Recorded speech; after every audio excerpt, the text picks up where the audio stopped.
Hi guys ಎಲ್ರಿಗೂ ನಮಸ್ಕಾರ. Welcome to Rishu blog 47. ಇವತ್ತಿನ ವಿಡಿಯೋ ಏನು ಅಂತ ಅಂದ್ರೆ ಆಲ್ರೆಡಿ ನಾನು ನೋಡೇ ಹೇಳ್ತೀರಾ ತಮ್ಮನೆಲ್ಲೋ ಏನು ಅಂತ. ಸೊ ಇವಾಗ ತಾನೇ ಜಸ್ಟ್ ಬಲರಾಮನ ದಿನಗಳು ಅಂತ ಕನ್ನಡ ಮೂವಿ ನಮ್ಮ ವಿನೋದ್ ಪ್ರಭಾಕರ್ ಅವ್ರದ್ದು. ಸೊ ಮೂವಿ ನೋಡ್ಕೊಂಡ್ ಬಂದೆ. ಸೊ ಮೂವಿ ಬಗ್ಗೆ ಏನ್ ಹೇಳ್ಬೇಕು ಅಂತ ಅಂದ್ರೆ ನಮ್ಮ ವಿನೋದ್ ಪ್ರಭಾಕರ್ ಆಕ್ಟಿಂಗ್ ಚೆನ್ನಾಗಿದೆ, ನಮ್ಮ ಹೀರೋಯಿನ್ ಅವ್ರದ್ದು ಆಕ್ಟಿಂಗ್ ಚೆನ್ನಾಗಿದೆ. ಸೊ ಕತೆ ಸ್ಟೋರಿ ಎಲ್ಲ ಬಂದು ಅವಾಗಿನ ಕಾಲದ್ದು ಜೈರಾಮ್ ಕೊತ್ವಾಲ್ ಅನ್ನೋ ರೌಡಿಗಳ್ದು ಕತೆ ತೆಗೆದು ಮಾಡಿದ್ದಾರೆ. ಸೊ ನಾವ್ ಆ ಕಾಲದಲ್ಲಿ ನಾವು ಹುಟ್ಟಿದ್ದೆ, ನೀವು ಹುಟ್ಟಿರ್ಲಿಲ್ಲ. ಸೊ ಅದ್ರ ಬಗ್ಗೆ ನಮಗೂ ಗೊತ್ತಿಲ್ಲ. ಸೊ ಮೂವಿ ಬಗ್ಗೆ ಬಂತು ಅಂದ್ರೆ ಈ ಆಲ್ಮೋಸ್ಟ್ ನಾನು ಅಬ್ಸರ್ವ್ ಮಾಡಿದ್ದೇನೆ ಅಂತಂದ್ರೆ ಸ್ಕ್ರೀನ್ ಪ್ಲೇ, ಸ್ಟೋರಿ, ಡೈರೆಕ್ಷನ್ ಮೂರು ಚೆನ್ನಾಗಿದೆ. ಸೊ ಮೂವಿ ಮುಗಿಸ್ಕೊ ಬರ್ಬೇಕಾದ್ರೆ ಒಂದಷ್ಟು ಚೆನ್ನಾಗಿ ಹೇಳ್ತಿದ್ರು. ಯಾಕೆ ಅಂತ ಅಂದ್ರೆ ಇಂಟ್ರೆಸ್ಟ್ ಇಲ್ದೇ ಇರೋರು ಅಷ್ಟೇ ಹೇಳೋರು. ಮೂವಿ ಕರೆಕ್ಟ್ ಆಗಿ ಅಬ್ಸರ್ವ್ ಮಾಡಿ ಎಲ್ಲ ಚೆಕ್ ಕರೆಕ್ಟ್ ಆಗಿ ಇದ್ ಮಾಡಿದ್ರೆ ಸೊ ಅವ್ರವ್ರಿಗೆ ಗೊತ್ತಾಗುತ್ತೆ ಹೆಂಗಿತ್ತು ಮೂವಿ ಅಂತ. ಸೊ ನನ್ ಪ್ರಕಾರ ಹೇಳ್ಬೇಕು ಅಂದ್ರೆ ಯಾವುದೇ ಡೂಪ್ ಯೂಸ್ ಮಾಡಿಲ್ಲ, ಇನ್ನೊಂದು ರೋಪ್ ಅನ್ನೋದು ಯೂಸ್ ಮಾಡಿಲ್ಲ, ಇನ್ನೊಂದು ಎಫೆಕ್ಟ್ಸ್ ಗಳು ಅನ್ನೋದು ಯೂಸ್ ಮಾಡಿಲ್ಲ. ಸೊ ಎಲ್ಲಾ ಸೆಟ್ ಹಾಕೊಂಡೆ ಮೂವಿ ಮಾಡಿದ್ದಾರೆ. ಸೊ ನನ್ಗೆ ಅಷ್ಟೊಂದು ಇವಾಗ ಬರ್ತಿರೋ ಮೂವಿಗಳ ತರ ಡೂಪ್ ಹಾಕೊಂಡು ಪ್ಲಸ್ ರೋಪ್ ಗೀಪ್ ಎಲ್ಲ ಹಾಕೊಂಡು ಇದ್ ಮಾಡೋ ತರ ಎಫೆಕ್ಟ್ ಹಾಕೊಂಡು ಮಾಡಿರೋ ತರ ನನಗೆ ಮೂವಿ ಅನ್ಸಿಲ್ಲ. ಸೊ ನ್ಯಾಚುರಲ್ ಆಗಿ ಮೂವಿ ಮಾಡಿದ್ದಾರೆ. ಸೊ ಅವಾಗಿನ ಕಾಲದಲ್ಲಿ ಹೆಂಗಿತ್ತು ಆ ಇದ್ರಲ್ಲೇ ಅವ್ರು ಮಾಡಿದ್ದಾರೆ ಮೂವಿ. ಸೊ ಅನಿಸ್ತು ಮೂವಿ ಚೆನ್ನಾಗಿತ್ತು. ಸೊ ಇನ್ನೊಂದೇನು ಅಂತಂದ್ರೆ ಸೊ ಇವಾಗಿನ ನಮ್ ಕನ್ನಡ ಇಂಡಸ್ಟ್ರಿಯಲ್ಲಿ ಸೊ ಯಾವ್ದು ಮೂವಿಗಳು ಅಷ್ಟೊಂದು ಚೆನ್ನಾಗಿರೋ ಯಾವ ಓಡ್ತಾನೂ ಇಲ್ಲ, ಬರ್ತಾನೂ ಇಲ್ಲ. ಸೊ ಟಾಕ್ಸಿಕ್ ಸೊ ಬರ್ಬೇಕಾಗಿತ್ತು ನಮ್ ಯಶ್ ಅವ್ರ ಮೂವಿ. ಸೊ ಅದು ಬಂದಿಲ್ಲ. ನಮ್ ಕಿಚ್ಚ ಸುದೀಪ್ ಅವರು ಮಾಡ್ತಿದ್ದಾರೆ. ಇನ್ನೂ ಒಂದು ನಮ್ ಬಾಸ್ ದರ್ಶನ್ ಸರ್. ಸೊ ಅವ್ರು ಒಳಗಡೆ ಇರೋದ್ರಿಂದ ಮೂವಿಗಳೆಲ್ಲ ಡಿಲೇ ಆಗ್ತಿದೆ. ಸೊ ಇವಾಗ ಬರ್ತಿರೋ ಮೂವಿಗಳು ಯಾರಿಗೂ ಅಷ್ಟೊಂದು ಅಟ್ರಾಕ್ಟ್ ಅನಿಸ್ತಿಲ್ಲ. ಅಂದ್ರೆ ಸ್ಟೋರಿ, ಸ್ಕ್ರೀನ್ ಪ್ಲೇ, ಡೈರೆಕ್ಷನ್ ಚೆನ್ನಾಗಿರುತ್ತೆ, ಬಟ್ ಮೂವಿಗೆ ಯಾರಿಗೂ ಅಟ್ರಾಕ್ಟ್ ಆಗ್ತಿಲ್ಲ. ಮೂವಿ ಏನ್ ಜನಗಳಿಗೆ ಸೇರ್ತಾ ಇಲ್ಲ. ಸೊ ಈ ಮೂವಿ ಚೆನ್ನಾಗಿದೆ. ಬಲರಾಮನ ದಿನಗಳು ಮೂವಿ ಚೆನ್ನಾಗಿದೆ. ಬಟ್ ಏನು ಅಂತ ಅಂದ್ರೆ ಜನಗಳಿಂದ ಜನಕ್ಕೆ ಮಾತು ಹೋಗ್ತಾ ಇಲ್ಲ. ಮೂವಿ ಚೆನ್ನಾಗಿಲ್ಲ ಅನ್ನೋ ಟಾಕ್ಗೆ ಜಾಸ್ತಿ ಎಲ್ರು ಮಾತಾಡ್ತಾ ಇರೋದೇ ಹೊರತು ಚೆನ್ನಾಗಿದೆ ಅನ್ನೋ ಅಷ್ಟೊಂದಿಲ್ಲ. ಫ್ಯಾನ್ಸ್ಗಳು ಚೆನ್ನಾಗಿದೆ ಅಂತಾರೆ ಹೊರತು ಬೇರೆಯವ್ರು ಯಾರು ಅಂತಾರೆ. ಸೊ ಮೂವಿ ಚೆನ್ನಾಗಿದೆನಾ, ಯಾಕೆಂದ್ರೆ ನಾನು ನೋಡ್ಕೊಂಡ್ಬಂದೆ ಮೂವಿ ಚೆನ್ನಾಗಿದೆ. ಸೊ ಏನು ಅಂತ ಅಂದ್ರೆ ಬರೀ ಹಳೆ ಸ್ಟೋರಿಗಳನ್ನೇ ಮಾಡ್ತಿದ್ದಾರೆ ಎಲ್ರು. ಅಂದ್ರೆ ಇವಾಗ ಕನ್ನಡ ಇಂಡಸ್ಟ್ರಿಗೆ ದೊಡ್ಡ ದೊಡ್ಡ ಬಜೆಟ್ ಇಟ್ಕೊಂಡೆ ಮಾಡ್ಬೇಕು ಅನ್ನೋದೇನಿಲ್ಲ. ಕತೆ ಚೆನ್ನಾಗಿರ್ಬೇಕು ನಮ್ ಜನಗಳಿಗೆ. ಸೊ ನೋಡಿ ಈಗಲೇ ಆಲ್ಮೋಸ್ಟ್ ಇವಾಗ ಲಾಸ್ಟ್ ಫ್ರಮ್ ಸೊ ಅದೇಂಗಿತ್ತು, ಸ್ಟೋರಿ ಚಿಕ್ಕದೆ, ಸ್ಕ್ರೀನ್ ಪ್ಲೇ ಹೆಂಗಿತ್ತು, ಕಾಮಿಡಿ ಇತ್ತು, ಥ್ರಿಲ್ಲರ್ ಇತ್ತು, ಆಕ್ಷನ್ ಕಮ್ಮಿ, ಆಕ್ಷನ್ ಇರ್ಲಿಲ್ಲ.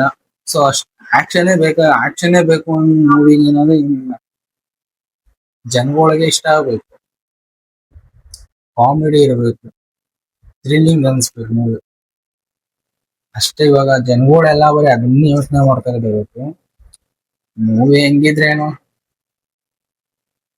ಸೊ ಮೂವಿ ಹೆಂಗಿದ್ರೇನು ಅಂತ ನಡೆದ್ರೆ ಆಗಲ್ಲ. ಬಟ್ ಏನು ಅಂತಂದ್ರೆ ನಾವು ಇವಾಗಿನ ಜನರೇಷನ್ ಅವ್ರು ಏನ್ ಯೋಚನೆ ಮಾಡ್ತೀವಿ ಅಂದ್ರೆ, ಇವಾಗಿನ ಜನರೇಷನ್ ಬಗ್ಗೆ ಇಲ್ಲ, ನಾನು ಅನ್ಕೊಂಡಿರೋ ನಾನೇ ಹೇಳ್ತೀನಿ. ಸೊ ನನ್ ಮೂವಿ ನೋಡ್ಬೇಕು ಅನ್ನೋದು ಅಂದ್ರೆ ಒಂದು ಥ್ರಿಲ್ಲಿಂಗ್ ಇರ್ಬೇಕು, ಇನ್ನೊಂದು ಕಾಮಿಡಿ ಇರಬೇಕು, ಇನ್ನೊಂದು ಆಕ್ಷನ್ ಇರ್ಲೇಬೇಕು. ಈ ಮೂವ್ಸ್ ಏನಿತ್ತು ಅಂದ್ರೆ ನನಗೆ ಇಷ್ಟ ಆಗುತ್ತೆ. ಯಾಕೆಂದ್ರೆ ಆಕ್ಷನ್ ಸೀನ್ ಕೂಡ ಅವ್ರ ಲುಕ್ಕು, ಅವ್ರ ಪೋಸು, ಅವ್ರ ಫೈಟಿಂಗ್ ಅದು ನನಗೆ ಇಷ್ಟ ಆಗುತ್ತೆ. ಇನ್ನೊಂದು ಕಾಮಿಡಿ ಸೀನ್ಸ್ ಏನಂದ್ರೆ ಸೊ ನೀನ್ ಒಂದು ಮಾತಾಡಿದ್ರು ನಗ್ಬೇಕು ಜನಗಳು, ಒಂದ್ ಪದ ಬಂದ್ರು ನಗ್ಬೇಕು. ಆತರ ಕಾಮಿಡಿ ಸೀನ್ ಇತ್ತು ಅಂದ್ರೆ ನೀವು ಹೈಲೈಟ್ ಆಗೋದಂತೂ ಪಕ್ಕ. ಇನ್ನೊಂದು ಥ್ರಿಲ್ಲಿಂಗ್.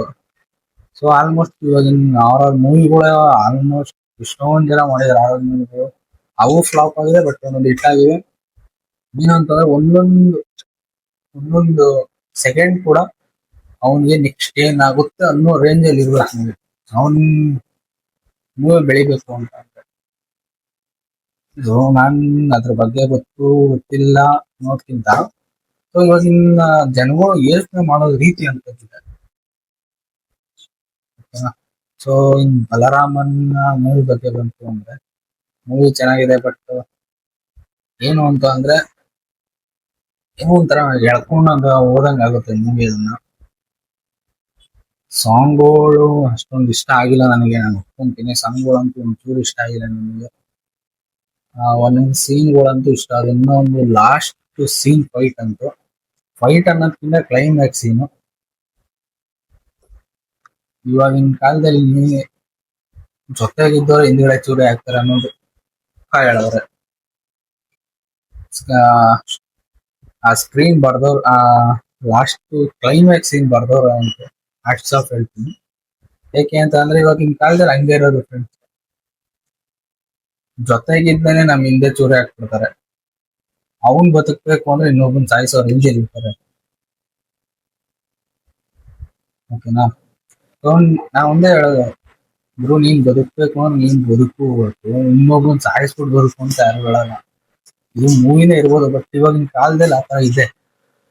ನಾನ್ ಬದುಕ್ಬೇಕು ಅಂದ್ರೆ ಇನ್ನೊಬ್ರು ಸಾಯ್ಬೇಕು ಅನ್ನೋ ರೇಂಜಲ್ಲಿ ಇದಾರೆ ಈಗ ಒಂದಷ್ಟು ಜನ. ಸೊ ಆತರ ಯಾರು ಮಾಡಕ್ ಹೋಗ್ಬೇಡಿ. ನಿಮ್ಗೆ ಒಳ್ಳೇದಾದ್ರೂ ಪರವಾಗಿಲ್ಲ, ಇನ್ನೊಬ್ರಿಗೆ ಒಳ್ಳೇದ್ ಮಾಡಿ ಅಷ್ಟೇ. ಏಕೆ ಅಂತ ಅಂದ್ರೆ ನಾವು ಅನ್ಭವಿಸ್ಬಿಟ್ಟಿದ್ವಿ, ಒಳ್ಳೇದ್ ಮಾಡಕ್ ಹೋಗಿ ಕೆಟ್ಟವ್ರ ಆಗ್ಬಿಟ್ಟಿದ್ವಿ ನಾವು ಒಬ್ರು ಕಣ್ಗೊಳಗೆ. ಅದಕ್ಕೆ ಹೇಳ್ತಾರೆ ಅವತ್ತು, ಒಂದ್ ಕೈಲಿ ಆದಷ್ಟು ಒಳ್ಳೇದ್ ಮಾಡಿ, ಇಲ್ಲಾಂದ್ರೆ ಮಾಡಕ್ ಹೋಗ್ಬೇಡಿ. ಇಲ್ಲ ನಿಮ್ ಪಾಡು ನೀವು ಮಾಡ್ಬಿಡಿ ಅಷ್ಟೇ ನಾನು ಕೇಳ್ಕೊಳ್ಳೋದು. ಸೊ ಮೂವಿ ಮಾತ್ರ ಸೂಪರ್ ಹಿಟ್, ಚೆನ್ನಾಗಿದೆ. ಸೂಪರ್ ಹಿಟ್ ಅಂತ ಹೇಳಕ್ ಹೋಗಲ್ಲ. So one time watchable. So ಯಾರು ಬೇಜಾರ್ ಮಾಡ್ಕೊಂಡು ಯಾಕೆ ಈ ತರ ರಿವ್ಯೂ ಕೊಡ್ತಾ ಇದೀನಿ ಅಂತಂದ್ರೆ, ಯಾಕಂದ್ರೆ ಮೂವಿ ಚೆನ್ನಾಗಿದೆ, ಬಟ್ ಒನ್ ಟೈಮ್ ವಾಚಬಲ್ ನೋಡ್ಬೋದು ಅಷ್ಟೇ. ಜಾಸ್ತಿ ಹೈಲೈಟ್ ಆಗುವಂತ ಸೀನ್ಗಳು ಏನಿಲ್ಲ. ಸೊ ಅವಾಗಿನ ಕಾಲದ್ದು ಸ್ಟೋರಿ ತಗೊಂಡ್ ಮಾಡಿದ್ದಾರೆ ಇವರು ಅಷ್ಟೇ. ಓಕೆ, ಪರವಾಗಿಲ್ಲ. ಸೊ ನೆಕ್ಸ್ಟ್ ಟೈಮ್ ನೋಡಿ ಸರ್, ಚೆನ್ನಾಗಿರೋ ಮೂವಿಗಳು ಮಾಡಿ. ಇನ್ನೊಂದು ನಮ್ ಬಾಸ್ ಹೊರಗಡೆ ಬರೋದು ಚಾನ್ಸಸ್ ಇದೆ. ಸೊ ಅವ್ರು ಬಂದು ಒಂದಷ್ಟು ಕಥೆಗಳ ಜೊತೆ ಮೂವಿಗಳು ಮಾಡಿ ನಾವು ರೆಡಿ ಆಗಿರ್ತೀವಿ ನೋಡೋದಿಕ್ಕೆ. ಸೊ ಇಷ್ಟೇ. Bye guys.